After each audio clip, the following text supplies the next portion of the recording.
Sir मेरे पिताजी private job करते हैं और जब उनको पहली बार पता चला कि हाँ गवर्नमेंट जॉब में जो है वो क्लियर हुआ है तो एक बार तो उनको ऐसा लगा कि हाँ ऐसे ही। और लगातार जो है एक नहीं दो ज्वाइनिंग इन्होंने की। लक्ष्य क्लासेस में 2023 से जुड़ा था। मैंने वो एग्ज़ाम दिया था, उस समय सेल्फ स्टडी की थी पर उसमें हो नहीं पाया। 5 महीने जॉब मैंने उसमें किया। यहाँ पे लक्ष्य क्लासेस में हमारे आनंद सर हैं और आप है राहुल सर। स्टूडेंट्स लाइफ में मतलब काफ़ी बार ऐसा आता है कि हम हारने लग जाते हैं, हमारी मेंटलिटी ऐसा हो जाती है कि नहीं हो पाएगा।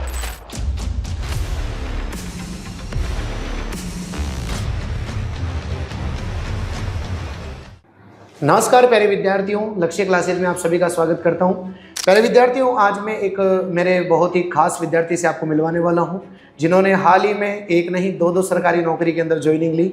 सारी बातें डिस्कस करेंगे और लक्ष्य क्लासेज का क्या योगदान इनकी ज़िंदगी में रहा और इनकी सफलता में रहा, इन सभी को बातों को अपन यहाँ पर डिस्कस करेंगे।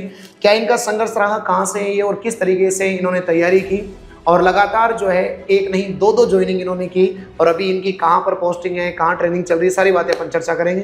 क्या नाम है भैया? नमस्ते सर, मेरा नाम मयंक मीणा है। मयंक? हाँ जी सर। कहाँ से हो भैया आप? मैं जावर माइन से हूँ। जावर माइन से हो। बेसिकली वो तैयारी करते हुए कितना टाइम हो चुका था? जब आपकी पहली बार जब नौकरी लगी थी तो उस समय आपने कितने समय तक आपने लगातार तैयारी की? सर ऐसे तो काफ़ी लंबा टाइम हो गया था। मैं लक्ष्य क्लासेस में 2023 से जुड़ा था। तो 2022-23 की जो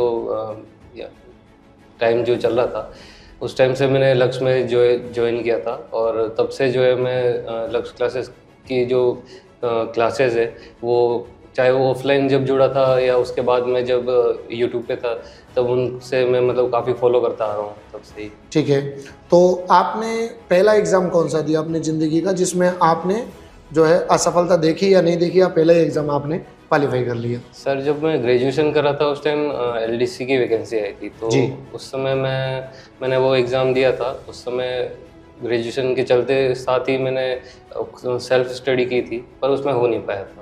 जी, उसमें नहीं हो पाया। तो पहला आपके जीवन का ज़िंदगी का एग्ज़ाम एलडीसी था? हाँ जी सर। उसके बाद फिर आपको जो पहली सफलता कौन से एग्ज़ाम में मिली? सर पहली सफलता मुझे पशु परिचर का जो एग्ज़ाम था उसमें मिली। लगभग ये अभी साल भर का जो है समय वो निकल चुका है। 5 महीने जॉब मैंने उसमें किया। 5 महीने आपने पशु परिचर में जॉब लिया? हाँ जी सर। पशु परिचर के अंदर आपने मतलब ज़्यादा फोकस, ज़्यादा सब्जेक्ट कहाँ से किस तरीके से तैयार किए? सर मैंने मैथ और जो हमारे जो कोर सब्जेक्ट है, एक तो हमारे जो लाइफ स्टॉक से रिलेटेड जो सब्जेक्ट्स हैं उन पे थोड़ा फोकस किया था। मैथ तो ठीक है, मैंने उस टाइम अनिल सर से यहाँ पे सीखी थी तो वो मैं मतलब ज़्यादा ध्यान नहीं दिया, फिर भी मैं अच्छे से कवर कर लिया था। बस रिवीजन जो है वो उसमें मैंने ध्यान दिया था। बाकी मेन जो पढ़ाई है बस वो साथ के साथ कंसिस्टेंसी जो है वो चलती रही थी। जी। उसके बाद आपने जब पहली बार आपने पशु परिचर का पेपर क्वालिफाई किया तो उसके बाद जब आप रिजल्ट देख रहे थे तो घर वालों को कैसा एहसास हुआ? मैं जानना चाहूँगा कि आपके पिताजी क्या करते हैं?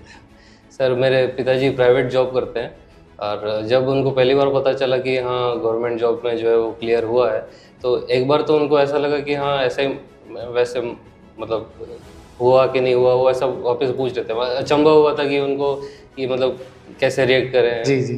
तो ऐसा हुआ था। तो फिर आपके माताजी? मेरे माताजी मतलब पढ़ाते हैं, प्राइवेट टीचर है वो। प्राइवेट टीचर है वो भी। तो जब पहली बार पशु परिचर का एग्ज़ाम निकला, आपने ज्वाइनिंग कहाँ पे ली बेसिकली उसकी? सर उदयपुर जिला मुझे मिला था और हमारी पोस्टिंग जो है वो 12 में हुई थी, यहाँ से पास में ही है। ठीक है, तो लगभग 5 महीने आपने वहाँ पे जॉब की। उसके बाद फिर आपने दूसरी एग्ज़ाम के लिए क्यों सोचा कि जो आप सरकारी नौकरी लग चुकी थी तो फिर आपने दूसरे एग्ज़ाम का? सर पशु परिचर में जब ज्वाइन किया था तो वो हम जॉब कर ही रहे थे। पहले से मेरा एम तो थोड़ा था पर बेटर अपॉर्चुनिटी के लिए जो है वो मैंने दूसरे एग्ज़ाम की भी साथ साथ में प्रिपरेशन कर ही रहा था। अच्छा, तो फिर आपने कौन सा एग्ज़ाम दिया पशु परिचर के? मतलब नौकरी लगने के बाद पहला एग्ज़ाम कौन सा दिया आपने? सर उसके बाद तो मैंने पटवारी का भी दिया था, वीडियो का भी दिया था। अच्छा, तो फिर पटवारी में क्या रहा? पटवारी में बिल्कुल सर सिलेक्शन हो गया। वीडियो में भी मेरा स्कोर ठीक रहा था, 2 गुना में हुआ था। खैर फाइनल जो है वो अभी रिज़ल्ट आना बाकी है। जी। तो आप देख रहे हैं कि इनका भैया का पहले पशु परिचय का पेपर क्वालिफाई हुआ, वहाँ पर फिर उनके बाद इन्होंने अभी हिम्मत नहीं आ रही, इन्होंने सोचा कि चलो और मैं कुछ और बड़ा करूँगा। बाकी ज़्यादातर लोग ऐसा मैं देखता हूँ कि एक बार नौकरी लग गई तो सेफ जोन में चले जाते हैं कि हाँ ठीक है, अपना ज़िंदगी तो अपना तो काम हो ही रहा है, क्यों टेंशन लेनी है फालतू की। लेकिन इन्होंने अपनी तैयारी नहीं छोड़ी और लगातार ही बढ़ते गए और इस बार पटवारी में इनका फाइनल चयन हो गया। हाँ और बिल्कुल। अभी आपका ट्रेनिंग? अभी ट्रेनिंग चल रही है सर। जी, जी अभी ट्रेनिंग चल रही है। और ज्वाइनिंग का? सर ज्वाइनिंग तो मैं ट्रेनिंग के साथ ही जो है वो ज्वाइन कर लिया था। बस ये है कि ट्रेनिंग के बाद जो है वो हमारा जो प्रॉपर हल्का होगा या पटवार मंडल होगा वो ट्रेनिंग के बाद हमें अलॉट होगा। बाकी हमारा जिला जो है सलूम्बर हमें मिल चुका है। सलोमर में मिल चुका है, जी। तो ये बढ़िया बात है, इनका पटवारी में भी हो चुका है। तो आपके जीवन में मतलब कि किन किन का योगदान रहा कि अगर आज आपने दोनों एग्जाम क्वालिफाई कर ली, एक जो एक विद्यार्थी होता है उसके जीवन में एक सरकारी नौकरी मतलब बहुत ज़रूरी होती है, तो आपके जीवन में किन किन लोगों का किस किस तरीके से योगदान रहा? सर सबसे पहले तो भगवान, फिर माता पिता, और फिर हमारे जो गुरुजन हैं वो।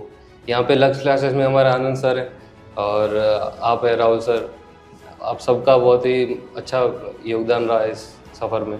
बिल्कुल बिल्कुल। देखो आज यही बड़ी बात होती है, आपको कहीं पर भी लक्ष्य क्लासेस में बड़े बड़े बैनर नहीं मिलेंगे, आपको यूँ नहीं दिखाया जाएगा कि देखो हमारे इतने सिलेक्शन हुए, इतने नहीं हुए, है ना। क्योंकि लोग केवल वही चीज़ दिखाते हैं कि हमारे इतने सारे सिलेक्शन हुए। जैसे मान लो बहुत सारी कोचिंग है जिनमें हज़ारों विद्यार्थी पढ़ते हैं, जी उनमें से मान लो 10 का सिलेक्शन हुआ, 5 का सिलेक्शन हुआ, मतलब 10% का मान लो सिलेक्शन हुआ, लेकिन 90% फेल भी तो हुए। जी। तो हमारा ये मानना है कि इसका श्रेय हम नहीं लेते हैं, इसका श्रेय खुद स्टूडेंट को जाता है। अगर वो तैयारी नहीं करेगा तो हम कितना अच्छा पढ़ा लें, अगर वो प्रैक्टिस नहीं करेगा, मॉडल पेपर नहीं करेगा तो कोई फायदा ही नहीं है। बाकी बहुत सारे मैं देखता हूँ कि भाई हमारी वजह से सिलेक्शन हुआ, तो किसी की वजह से सिलेक्शन नहीं होता। आप नहीं चाहते तो कैसे सिलेक्शन हो पाता? ये भी बेसिकली आप सोच रहे हो कि गुरुजी आप तो ऐसे कह रहे हो कि हम तो नहीं बताते हमारे सिलेक्शन है, फिर ये कैसे आ गया? तो देखो मैं आपको रियल बात बताऊँ, ये इनके कजिन है जिनको एडमिशन करवाने के लिए लक्ष्य क्लासेस में लेकर के आए थे, है ना। तो उस तरीके से हम इनसे मिले और मिल करके चलो देखा कि बच्चों से मिलवा देते हैं, बहुत सारे बच्चों का मोटिवेशन मिले। बहुत सारे बच्चे क्या है लगातार तैयारी करते करते हार जाते हैं, थक जाते हैं। क्या आपके साथ भी ऐसा हुआ है? हाँ बीच में होता था कि जब तैयारी कर रहे होते तो ऐसा लगता था बीच में कि अब तो खैर नहीं हो पा रहा, काफ़ी लंबा टाइम हो गया। पर फिर वापस हम सोचते थे कि हाँ हमारे जो दूसरे साथी हैं वो कर रहे हैं, तो उनसे भी काफ़ी मोटिवेशन मिलता था कि हम वो कर सकते हैं तो हम भी कर सकते हैं। तो ऐसा सोच के फिर हम वापस लग जाते थे। जी। तो जो अभी आपने पटवारी का पेपर दिया उसमें केवल नोट्स ही पढ़े या फिर प्रैक्टिस वगैरह, मॉडल पेपर वगैरह भी? यहाँ पे जो मॉक टेस्ट होते थे तो अच्छा, यहाँ भी आपने कंप्लीट ज्वाइन हाँ, किया? बिल्कुल। और वो जो मॉडल पेपर की बुकलेट वो भी जी, आपने कवर करी? बिल्कुल। और अभी भैया बता रहे थे कि यूट्यूब पे भी इन्होंने साइंस जो है आपके राहुल सर से पढ़ी, है ना। और अभी 2-3 दिन पहले भी एक बच्चा और आया था, वो भी उनका भी पटवारी में ही ट्रेनिंग चल रही है। तो देखो ये आपका प्रेम है। और लक्ष्य क्लासेस के आर्टिकल देख लीजिए, लक्ष्य क्लास जो आपको बैनर नहीं दिखेंगे यहाँ पे आपको। अभी जब भैया 2023 में कोचिंग करके गए और उसमें अभी में तो फिर भी अंतर आ गया, थोड़ा ऑफिस सब बन गया है। बाकी उस समय तो इतना था भी नहीं, है ना। तो आपको कहीं बैनर दिखाई नहीं देंगे, लेकिन हमने जो कमाया है वो ये है, एक नहीं दो नहीं लगातार। और अभी आगे हमें समय में कुछ और उद्देश्य हैं आपके? हाँ सर, अभी प्रिपरेशन कर रहे हैं और एडमिनिस्ट्रेशन सर्विसेज में हम जाने की हम सोच रहे हैं अभी तो। अच्छा, अभी और अभी आगे बढ़ते रहना है? हाँ बिल्कुल बिल्कुल बिल्कुल बिल्कुल, ये बहुत बढ़िया बात है। और ये बड़ा मोटिवेशन है लोगों के।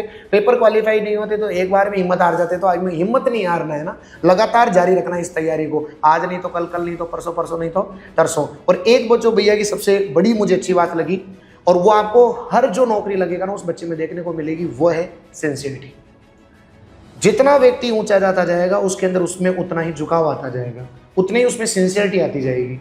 जो लोग कहते हैं ना खोका चना बाजे गना, जिनमें कुछ नहीं होता ना, वो कभी किसी के नेगेटिव कमेंट करेंगे, कभी किसी को, मतलब उनको अलग इंटरेस्ट आता है। लेकिन जिस व्यक्ति को नौकरी लगना है उसको दुनियादारी से कोई मतलब नहीं था, उसमें ऑटोमेटिक सिंसियरिटी आ जाती है, ऑटोमेटिक उसके चेहरे पर झलकने लग जाता है कि अब ये नौकरी के नज़दीक आ गया। तो अगर आप में भी सिंसियरिटी आने लगी है, मतलब आप नौकरी के नज़दीक जाने वाले हो, तो अब आप स्टूडेंट्स को क्या कहना चाहते हो अंतिम शब्दों के अंदर कि क्या करना चाहिए और क्या नहीं करना चाहिए? क्या कहना चाहते हो आप स्टूडेंट्स को? कहिए एक बार। स्टूडेंट्स लाइफ में मतलब काफ़ी बार ऐसा आता है कि हम हारने लग जाते हैं, हमारी मेंटेलिटी ऐसा हो जाती है कि नहीं हो पाएगा। पर नहीं हो पाएगा के साथ में ही शब्द जो जुड़ा हुआ हो पाएगा।